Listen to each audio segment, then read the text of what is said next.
Hey guys, it's GH, and we're not on the practice tee as we anticipated being today because the weather is terrible, but it's a very special practice tee today because I've got with me my dear buddy. Good to see you again, mate. Martin Ayers, who... it's been about 18 months since we yeah. And of course for you guys that have asked me about Martin and DOCF as we used to know it and remember it and what the status is now, I thought I'd get Marty in today and just go over where he is today, what the involvement of DOCF is and what it is now as an entity.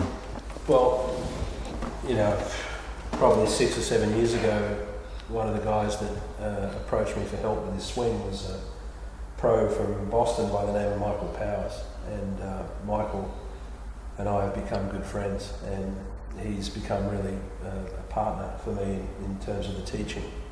And DOCF is certainly, it was initially, I called it that, it was very tongue-in-cheek. It was a bit of a shot at the GOLF thing, but it was tongue-in-cheek. It wasn't a massive shot at that, but it was, the diametrically opposed circular forces. So that still exists I haven't changed anything that I'm teaching in terms of the swing motion itself. If it's evolved at all, it's in the explanation. And the explanation has become a little bit more concrete in principle, which it was always principle based, but it's become more concrete in principle, and as a result of that evolution of it, it's become a little bit more reasonable for me to explain to people that if you adhere to the principles, then the way that you do it is your own individual way to do it. And so it's not a rigid model in terms of geometry, in terms of the application of the principles is really down to the individual. Right? So the DOCF is really the structure of a pitching machine, which is these opposing forces that are always present. If you think about a pitching machine, it is a constant pressure and motion in one spot. That spits out the ball. Yeah. So it was a very good analogy at the time, and I've gone away from using the moniker DOCF only because I kind of got tired of answering the question of what does that mean, and I've no wish to confuse people. I only got a desire to make things easier for people. So, I no longer call it that. So what is it called now? Well, along with Michael, we've been collaborating for 3-4 years, and for about 2 years now we've sort of had this entity called Northbound Golf, and we haven't really launched yet. We will be launching very soon. We are at the end of that collaboration in terms of having fully coalesced our system. Michael's input to that system initially was involved around the pre-shot and then my motion stuff. But as we've collaborated now for going on 4 or 5 years, there's really no real distinction, no real visible line between those two. The pre-shot and the motion itself are indivisible, and they're a part of each other. So, but the identity of it now is Northbound Golf. It's right. It's a website. It's an internet website. So it guys, is live. Northboundgolf.com is live. Yeah. We have not. So people could find it. Yeah. What we have there. I found it. I found it the other day. Yeah. What we have as a curriculum up there is a placeholder to get the guys that were on my site somewhere new to go while we were developing the product, developing the new content. Well, and of course all the old content is on the website. I saw the other day that a lot of videos, a tremendous amount of videos, so people can go on to Northbound, subscribe, join up on Northbound and get access to all those if they're interested all those videos. Yeah. So a little bit about what Mike and my collaboration is all about is really, it's a swing-centric approach to golf. It's not a swing-centric approach to golf, it's a shot-centric approach to golf. The swing motion, as we know, is a part of the shot, so we cover the swing motion, of course. And it is an important part, but it's no more or less important than everything else that goes on in your shot-making process. So the whole idea of the name Northbound came about through something I said at someone who attended one of my clinics. And he asked me the question, you know, how long is it going to take me to get this? You know, when we're talking about the swing motion and so on. And my answer to him was, look, at the moment you're going south, get off that train, get on this train, get on the northbound train. Northbound train, yeah. Right, and from the moment you do that, you will get results, you will improve, and it will be a sustained improvement if you stick to the program.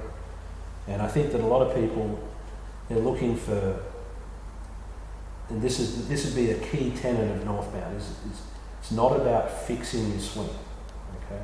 There's no such thing as fixing your swing. This is one of the greatest myths about golf. People think that if I just had a good golf swing, if I just had a swing I could rely on, then I wouldn't hit bad shots, you know, I wouldn't hit these bad shots. But I can tell you from my own experience, before I met Michael, I had lost my game, and as a result of losing my game, I had lost my swing. This is going back years.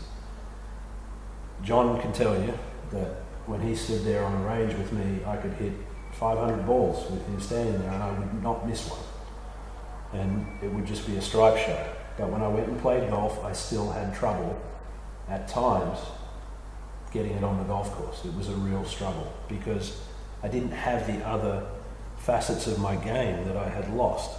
And this is, I guess, partly what shapes my belief is my own experience, but I've also seen it enough in other people. And everybody else has experienced this too. They hit it well on the range, and they go to the course and they can't play well.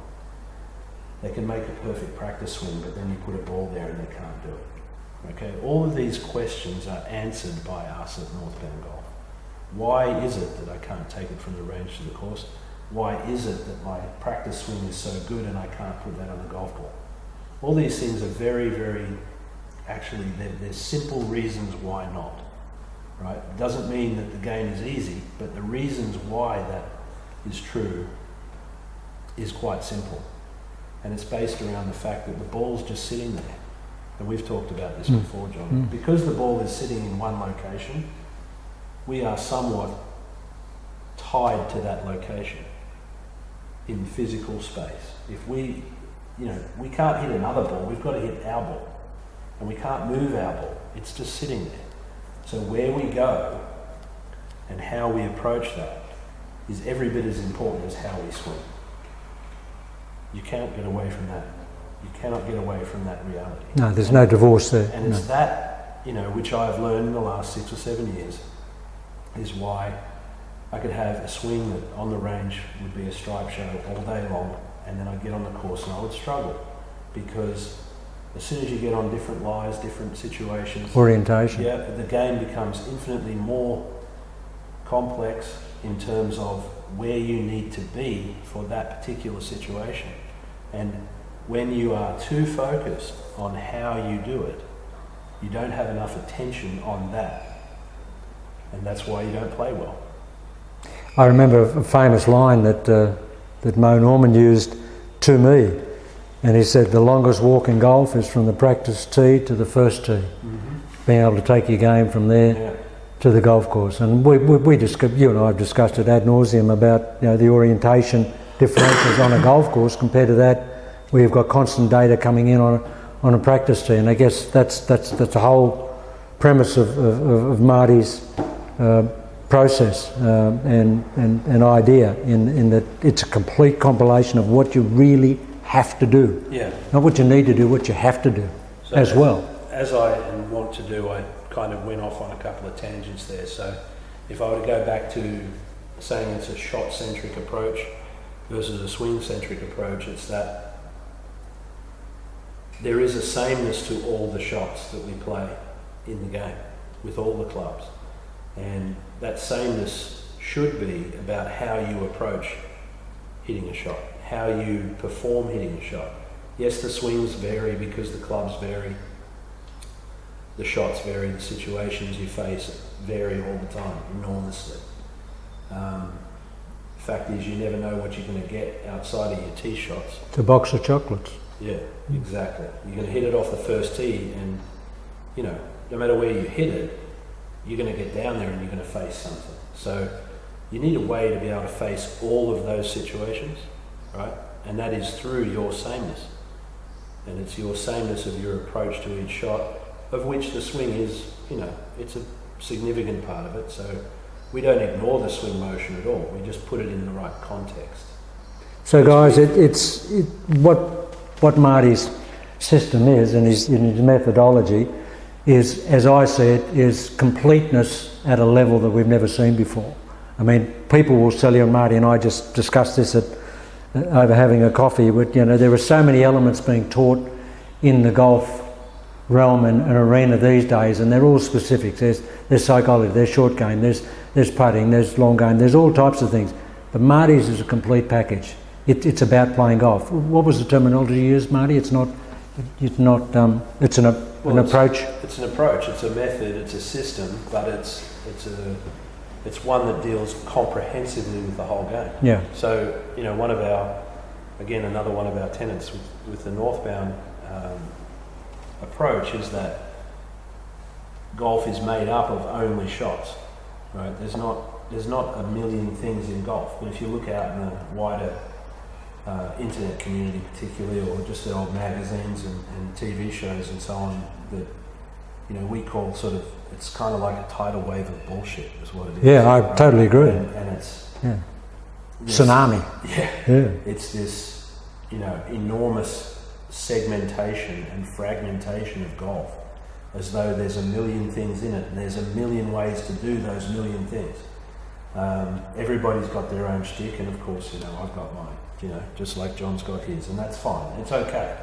But Michael and my shtick, Northbound Golf, what we do is we've taken a very big bite in that we're trying to deal with everything. It's a very comprehensive view of the game, and you know, that's why it has taken us some time on our collaboration. You know, I haven't really put anything out publicly for a long time because.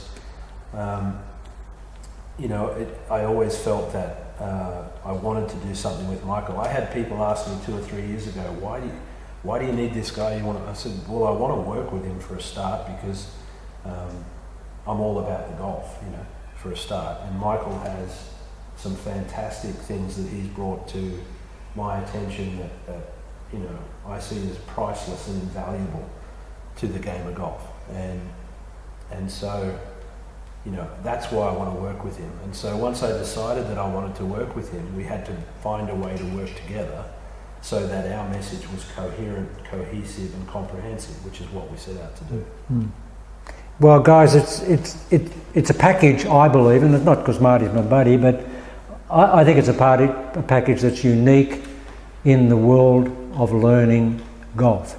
And golf per se, the whole sphere of golf, which is the golf swing, the approach, the playing of the game. I don't think there's anything out there that's like Northbound Golf, and I don't think there's been anything out there ever in the history of golf in terms of the mechanical processes that Marty's built with his methodology. I mean, I've always said that it is different, and it's here at the moment, but I believe it's not that far away from being there and being a skyrocket that we'll see take off to incredible heights, because once a world-class player gets this, buddy, it's just it's game, set and match. It's funny you mention that, because I met Mike Weir through my mate Cameron Beckman, who I'll talk about a bit later, who I'm still working with Cameron. We're still working with Cameron. I met Mike Weir, and his initial bump was fantastic. And he was like, I'm in this for the long haul, and he wasn't able to stay the course with it, that's okay. It's a difficult thing for somebody like that to buy wholesale into somebody else's vision of the game, let's say.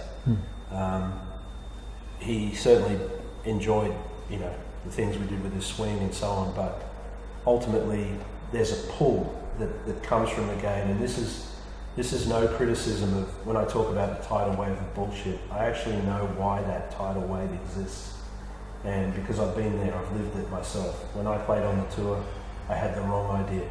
What I thought I needed to do to get better was not what I needed to do to get better, but it seemed like it seemed logical, it seemed like the right idea at the time, and I don't beat myself up for having that belief.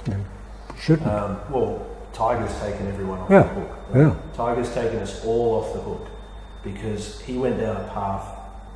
I think he finally met a coach at some point in his career that he bought into, hook, line and sinker, in about 2010, and he changed everything. And that was a colossal mistake because he didn't need to change everything.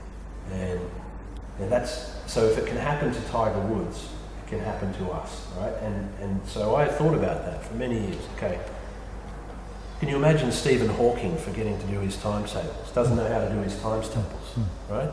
No, it's not going to happen. But Tiger Woods forgot how to hit a chip shot. Just how to hit a simple chip. This is a guy who... And he did. Somebody told me he actually did. They saw him practicing one day and he couldn't hit chip shot. Well, you only had to see him on the course. Yeah. He chili dipped a couple. Now, people call that the yips, right? I mean, I don't think that's the yips. I think that's just not having this comprehensive view of a shot. Now, I used to have what I thought were the driver yips, but it wasn't the yips. I didn't have a comprehensive view of the shot. I was so focused on how I was going to create energy and how I was going to deliver that energy in a straight line and all these things that I wasn't able to operate in the bigger environment that we're in playing golf. It's a huge property, and I have to take that huge property and I have to narrow it down to a cone. And if I'm really focused on what I'm doing and how I'm moving, then I'm not into that cone. I'm everywhere. Of course, right? Of course. And that's what happens in this game. So we then hit a bad shot and we say, "What? I felt this just now. Just now I felt this and I hit that shot. Let me fix that. I don't want to feel that next time." But you felt that for all the reasons, not just because you did that, but because of where you were. Maybe you had to do that to put the club on the ball. So in other words, you can't segment a golf shot and fragment it and try to pinpoint, this is my problem. I've got a putting problem or I've got a driving problem. If you've got a putting problem, you've got a golf problem. If you've got a driving problem, you've got a golf problem. It's just that simple. Okay? It's not like, you're perfect in all the other areas, but you just can't drive the ball. That's where everybody sees Tiger right now. But it's not really that simple. It's a whole golf issue all the time. And again, I didn't understand that. So when I see the tidal wave of bullshit out there with fragments and segments and a million ways to do this fragment and a million ways to handle this segment of the game, I know it's a road to nowhere because I've been down that road. Haven't we all? Yeah, and I think there's a lot of people out there. But identifying that you have been down that road and how not to go down that road again. That's, and again, back to my friend Michael, he has filled precisely his knowledge and his awareness and what he focused on in the game was not where I was focused, but it's where I needed to be focused once I had developed my swing into what it became, 6 or 7, 8 years ago, where I was like, I'm kind of at the end of this thing. It's not going to ever get any better than this, and I still can't really play, not like I used to. And yet my swing is 10 times better than it ever was. So again, there were these gaps that I had in my comprehensive golf game. And Michael, he had the answers I was looking for, 100%. Nobody's ever seen what he saw, and it's really on the face of it, it's so simple. But it's not that simple in the way people approach, because as I said before, if you're a little bit too focused on how you're going to do it, that's when you lose these things that Michael has identified within the process of shot making. So guys, it's this whole approach is the totality of the package, and simplistically Marty used terminologies where he said it's basically a new approach to golf, and golf being the overall encompassing game which incorporates the golf swing. It's not just the golf swing, it's how the golf swing is applied in the reality of being able to play the game of golf. Yeah, the irony to that is that it's a new approach to golf that's been done for 250 years or so. Yeah. You know, in essence. I think that there's a crossroads when you're playing the game, right? Yeah. It comes down to when you hit a bad shot, what does that say to you? What does that make you do? Yeah. Because golf is... That's the way I look at it, Marty. Yeah. That's the way I really do look at it, and the way I've always looked at it, but I always thought that, like I was, Robinson Crusoe on an island because I looked at it that way. But Yeah. you've looked at it, like since the inception of DOCF, that's been the whole premise, hasn't it? Yeah, well, I think that you don't throw the baby out with the bathwater. No. You know? But invariably we do. Yeah. Well, but that's what I used to do. Yeah. And, We've all been. Yeah. As I said to you, I think when I developed this swing methodology, which really was based around a very simple premise, and that is that I was going to have the club completely free throughout the motion. Yeah. I was not going to manage the swing, and then that was the starting premise. But when I knew I had that, I thought, well, it's not going to get any better than this for me, swing-wise. I knew that, and that was the sort of catalyst for me, finally realising, that there was a lot more to the game than the swing. Was when I thought, shit, I'm not going to have a better swing than this. I know that, and I'm not getting good results on the golf course. So there's more to the game than this. Well, there was something quite profound that Marty said this morning when we first met up. I said, "G'day, mate. How you going? What have you been doing? How many balls you been hitting?" And he said, "JH, I don't hit golf balls anymore, and I haven't hit golf balls for a number of years." And I said, "Why?" He said, "Because I got the system. I know what it is. I know precisely that it's going to present itself and repeat itself. I just go to the golf course and I play golf." Now, guys, that's been the holy grail for all of us, to have something where you really do have a system that is absolute and defined in what it can do, and when you apply it in your psyche, once you've uploaded it in terms neurologically, it's there. Now, he's got a system that he doesn't have to practice. It is so comprehensively ingrained now, and to use my terminology, he's got a protocol now that it'll never leave him. It's there forever. I would say that's absolutely true about the swing, but as I clarified and qualified with Yep. you, I do need to play. It's No, he does play, but he doesn't have to hit balls to go and play, do you? No, I don't. No. And I don't. There's no tangible benefit to me. Hasn't been for years. Tangible benefit to me hitting 50 golf balls. There is tangible benefit to me, practicing 200 shots, fully on a golf course.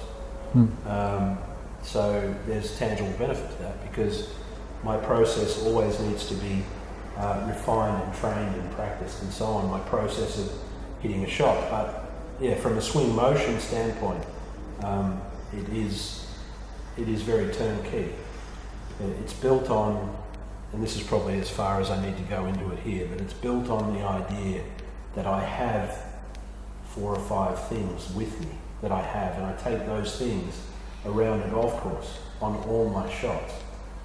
If I have those things, then I don't need to do anything but just hit the ball, literally strike it.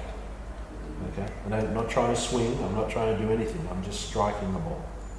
And the intent to strike, when I have these things, creates a swing. Now, it might be a chip swing, it might be a pitch, it might be a bunker shot, could be a full-blooded driver. What differentiates those swings with this is the amount of energy I've got, the firmness in my hands and the pressure I use in my feet, and my intent is always just to strike. Okay, so that's the model. If you think that that's something that you'd enjoy doing, going out and simply striking all of your golf shots, then we have a way for you to do that. Guys, I'll talk to, we'll just cut this here. We'll talk to Marty, come back and we'll do another video and we'll talk about a couple of other aspects that I wanted to, but generally speaking, northbound, I'll get more information off Marty, and maybe in the next video he can just elaborate as to people that have asked me from Europe and other places in the world, Japan, as to how they can get on board with northbound. But we'll just cut it here, Marty, and we'll come back on another video. Sure. Okay, I'll do a quick puff on my belly.